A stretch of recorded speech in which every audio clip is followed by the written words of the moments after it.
Hey, so we're getting close now, almost to the title fights, but first we've got a fight that very well could be a title fight. An argument could be made that these are the two best middleweights in the world right now, and this is the biggest New Yorker on the card as well, which keeps things interesting and exciting. Should get a huge pop from the crowd.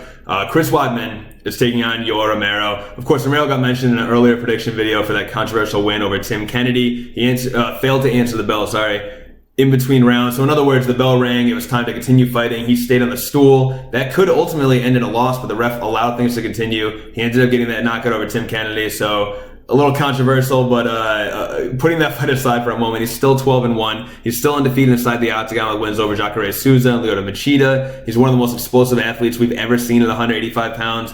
And when you consider his ability to sort of weather the storm and then come back and still knock his opponent out, he really is one of the scariest guys in the division. He did it to Derek Brunson. He did it to Tim Kennedy, I guess. But like it or not, he did do it. This guy's a monster. But that being said, I think Weidman is still the best middleweight in the world for my money. He doesn't have any holes in his game. Great instincts in the submission game. He's a solid striker. He's a great wrestler. Maybe not as good as Romero with his Olympic background and all that stuff, but certainly good enough to survive and sort of put things where he wants to. And also, as we've seen, being a good freestyle wrestler doesn't necessarily translate to being the better guy in the octagon. You could be the better freestyler and still get bested inside the octagon. I think Weidman might actually have a case for being the more effective MMA wrestler, but both guys are very clearly fantastic wrestlers, so I don't mean to knock either of them.